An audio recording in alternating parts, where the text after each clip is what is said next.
Hello बच्चों, मैं नेहा खंडेलवाल आपका स्वागत करती हूँ। बच्चों, हम पढ़ रहे हैं कक्षा 4 और गणित विषय में हमारा 14वां अध्याय है भार।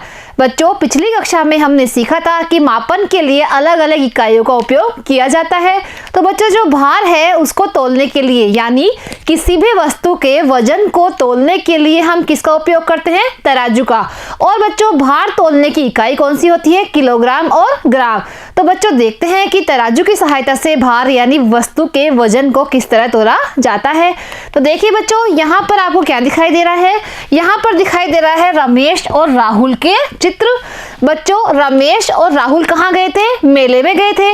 और मेले में से जो रमेश है वो तो क्या लेके आया था? वो लेके आया था लकड़ी का बैट, और जो राहुल है वो प्लास्टिक का बैट लेकर आया था। तो बच्चों, इन दोनों ने जब इनको हाथ में उठाया तो इसने महसूस किया कि जो लकड़ी का बैट है वो अधिक भारी है और जो प्लास्टिक का बैट है वो हल्का है। तो बच्चों, आपने भी देखा होगा कि जब आप खेलते हो तो जो लकड़ी का बैट होता है वो वजन में ज़्यादा होता है और जो प्लास्टिक का बैट होता है वो वजन में कम होता है।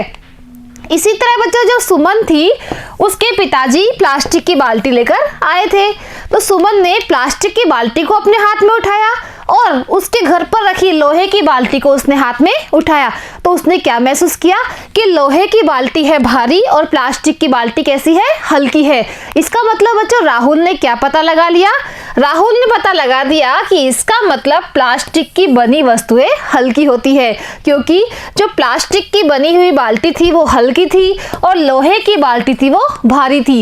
इसी तरह बच्चों, अगर कोई भी वस्तु प्लास्टिक की बनी हुई होती है तो वह हल्की होती है और लोहे की बनी हुई होती है तो वह कैसी होती है? भारी होती है। जैसे बच्चों, आप अपने घर में भी देखते हो कि प्लास्टिक की जैसे कुर्सी है तो वह हल्की होगी, और अगर कुर्सी लोहे की है तो वह कैसी होगी? भारी होगी। इसी तरह बच्चों, कोई भी बर्तन है अगर वो प्लास्टिक का है तो वह हल्का होता है और लोहे का बर्तन है तो वह कैसा होता है? भारी होता है। तो बच्चों, प्लास्टिक लोहे से क्या होता है? हल्का होता है।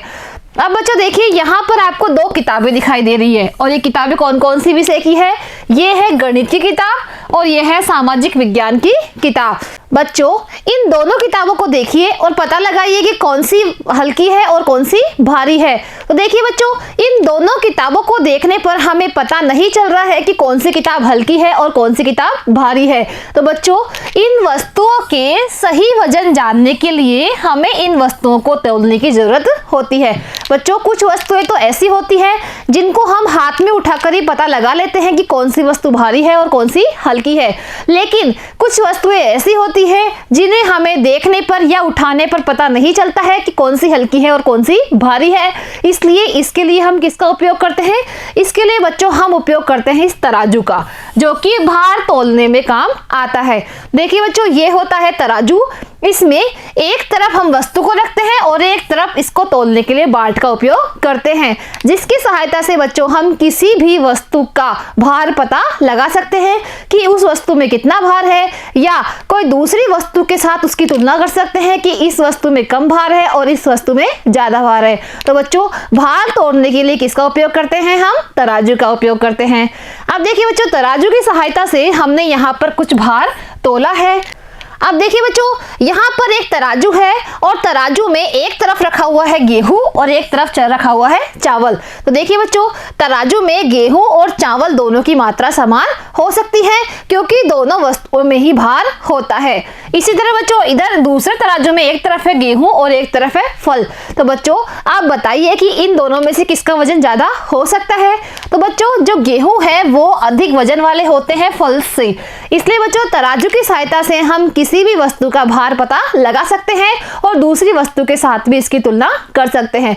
बच्चों, जब आप जाते हो किसी भी दुकान पे, जैसे यहाँ पर क्या दिखाई दे रहा है? एक फल की दुकान है और ये जो बच्चों ये है वो फल बेच रहा है। तो बच्चों, जब फल वाला फल बेचता है तो उस फल को क्या करता है? वो तोल कर देता है। यानी जब अपनी दुकान पर किसी भी सामान को हम देते हैं या किसी भी सामान को हम लेते हैं तो उसके लिए हम किसका उपयोग करते हैं? तराजू का। और तराजू की सहायता से वह सामान तोलकर देता है। यहाँ पर भी बच्चों देखिए, यहाँ पर एक तरफ तराजू में रखे हुए हैं फल और फल को तोलने के लिए किसका उपयोग किया गया है? बाटों का उपयोग किया है। और ये फल कितने हैं? 500 ग्राम। तो बच्चों तराजू में एक तरफ 500 ग्राम का बांट रखकर दूसरी तरफ कोई भी चीज जो हमें लेनी है वो रखकर तोली जाती है, जिससे कि उस चीज का वजन किया जाता है। तो देखिए बच्चों, आप भी बाजार में जाते हो कोई भी सामान खरीदने, तो दुकानदार आपको क्या करता है, उस सामान को तोल कर देता है और उसको तोलने के लिए वह तराजू का उपयोग करता है। और तराजू में एक तरफ वह क्या रखता है, बांट रखता है। अब देखिए बच्चों, यहाँ पर आपको क्या दिखाई दे रहे हैं, एक केले दिखाई दे रहे हैं, वो कि तराजू में एक तरफ रखे हुए हैं और दूसरी तरफ क्या रखा हुआ है, 1 किलो का बांट। तो बच्चों जो 1 किलो का बांट है वो केले से हल्का है, यानी जो केले हैं वो 1 किलो से अधिक है, क्योंकि बच्चों तराजू इधर की साइड झुका हुआ है, यानी तराजू जिधर झुका हुआ होता है उधर का भार होता है ज्यादा। तो जब हमने 1 किलो के बांट से केले को तोला है तो केले का वजन 1 किलो से अधिक है, इसलिए यह तराजू केले की तरफ झुका हुआ है। इसी तरह बच्चों अगर हम 1 किलो की जगह 2 किलो का बांट रखते हैं और फिर केले को तोलते हैं, तो देखिए बच्चों यहाँ पर केले रखे हुए हैं और यहाँ पर 2 किलो का बांट रखा हुआ है। लेकिन देखिए बच्चों जब 2 किलो का बांट हम यहाँ पर रखते हैं तो वो जो 2 किलो का बांट है वो अधिक भारी हो जाता है केलों से, यानी अब यहाँ पर 2 किलो के बांट का वजन ज्यादा हो जाता है। तो अब क्या करेंगे बच्चों, हमें यहाँ पर और केले रखने पड़ेंगे ताकि इसका वजन बिल्कुल बराबर हो जाए। अब देखिए बच्चों यहाँ पर जब किसी भी वस्तु को हम तोलते हैं तो किसका उपयोग किया, हमने बांट का उपयोग किया, और बांट को किस में रखते हैं हम, तराजू में। अब देखिए बच्चों बांट होते हैं वो भी अलग अलग होते हैं, यानी बांट के द्वारा जब हम किसी वस्तु को तोलते हैं तो उन बांटों का वजन भी अलग अलग होता है, जिससे कि हम उसको आसानी से तोल सकते हैं। देखिए बच्चों बांट किस किस तरह के होते हैं, यहाँ पर है 50 ग्राम का बांट और ये है 100 ग्राम का बांट। बच्चों जो भार को मापने की इकाई होती है उसको हम ग्राम और किलोग्राम में पढ़ते हैं। बच्चों 50 ग्राम और यहाँ पर 100 ग्राम का बांट है और यहाँ पर है 200 ग्राम का बांट, और ये कौन से है, 500 ग्राम का बांट, जिसको क्या बोलते हैं, आधा किलो। ये है 1 किलो का बांट और ये है 2 किलो का बांट।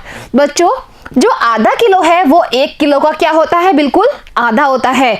और बच्चों जो आधा किलो का भी आधा क्या होता है, पाव होता है, और पाव में कितना वजन होता है, पाव में होता है 250 ग्राम वजन। यानी अगर किसी भी वस्तु को हमें पाव तोलना है तो हम कौन कौन से बांट का उपयोग करेंगे, हम करेंगे एक 200 ग्राम का बांट और एक 50 ग्राम के बांट का उपयोग, क्योंकि 200 और 50 मिलकर कितने होते हैं, 200 और 50 मिलकर होते हैं 250 ग्राम। इसलिए बच्चों पाव भर किसी भी वस्तु को तोलने के लिए हम किसका उपयोग करते हैं, हम करते हैं 200 ग्राम का और 50 ग्राम का, यानी 250 ग्राम के बांट का उपयोग हम यहाँ पर करते हैं। अब देखिए बच्चों बांट और किस किस तरह के होते हैं, यहाँ पर है 5 किलो का बांट और ये 10 किलो का बांट, और जो सबसे बड़ा बांट होता है वो होता है 20 किलो का। अगर हमें ज्यादा वस्तुएं तोलनी है तो हम 20 किलो का बांट तोड़ेंगे। बच्चों वस्तु के वजन के अनुसार हम बांटों का उपयोग करते हैं। अब देखिए बच्चों जब केले की संख्या बढ़ा दी गई है तो केले अधिक हो गए और हमने तराजू में एक तरफ रखा है 5 किलो का बांट, तो देखिए बच्चों 5 किलो का बांट इन केलों के बराबर है, यानी तराजू में दोनों हिस्से कैसे हो गए हैं, बराबर है, यानी कि जो केले हैं वो अब कितने किलो के हो गए हैं, 5 किलो के। अब बच्चों आपको पता चल गया है कि 1 किलोग्राम में होते हैं 1000 ग्राम। बच्चों जो 1 किलो का बांट होता है वो 1000 ग्राम के बराबर होता है। तो बच्चों आज हमने क्या सीखा है, हमने सीखा है कि किसी भी वस्तु के भार को तोलने के लिए हम किसका उपयोग करते हैं, तराजू का, और इसको मापने की इकाई क्या है, इसको मापने की इकाई है ग्राम और किलोग्राम, और 1 किलोग्राम में होते हैं 1000 ग्राम। यानी अगर हम ग्राम वाले बांटों से, जो 100 ग्राम 200 ग्राम ये वाले बांट है, उससे अगर हम 1 किलो की वस्तु तोलते हैं तो बच्चों हमें इनकी कितनी संख्या रखनी पड़ेगी। देखिए बच्चों अगर हमें कोई भी वस्तु 1 किलो तोलनी है तो हम 100 ग्राम के कितने बांटों का उपयोग करेंगे, हम करेंगे 10 बांटों का उपयोग, क्योंकि बच्चों एक बांट में होता है 100 ग्राम वजन, तो 1000 ग्राम वजन करने के लिए 100 ग्राम के कितने बांट रखने पड़ेंगे, हमें 10 बांट रखने पड़ेंगे। और बच्चों अगर हम 500 ग्राम का बांट उपयोग करते हैं 1 किलो की वस्तु को तोलने के लिए, तो हम 500 के 2 बांट रखेंगे, जिससे कि क्या हो जाएगा इसका जोड़ 1000। देखिए बच्चों 500 और 500 होते हैं 1000, तो यानी यहाँ पर हो गया है 1 किलो। तो बच्चों आज हमने सीख लिया है कि भार को तोलने के लिए किसका ग्राम और किलोग्राम इकाई का उपयोग होता है। बच्चों जो ग्राम और किलोग्राम इकाई है वो कम वजन वाली वस्तुओं को तोलने के लिए उपयोग की जाती है, और अगर ज्यादा वजन वाली वस्तुओं को तोलना है यानी ज्यादा वजन का भार हमें तोलना है तो हम किसका उपयोग करते हैं? क्विंटल का उपयोग करते हैं बच्चों। लेकिन आपकी जो कक्षा है कक्षा 4 उसमें ग्राम और किलोग्राम का ही हमें अध्ययन करना है। क्विंटल का उपयोग बच्चों हम बाद वाली यानी बड़ी कक्षा में सीखेंगे। बच्चों अगर आप भी बाजार में कोई वस्तु लेने जाते हो तो आप भी बच्चों जो दुकानदार जिस बाट से तोलता है उसको जरूर देखिए और देखकर पता लगाइए कि वह कौन कौन से बाटों का उपयोग करता है आपको वस्तु को तोलने में। बच्चों ये तराजू का उपयोग हमारे दैनिक जीवन में भी बहुत काम आता है, जिसके की द्वारा हम देख सकते हैं कि जो दुकानदार ने हमें सामान दिया है वो सही तोल कर दिया है या नहीं। बच्चों आगे की कक्षा में हम बाट द्वारा वस्तुओं को तोलना सीखेंगे। तो आज के लिए बच्चों इतना ही, धन्यवाद।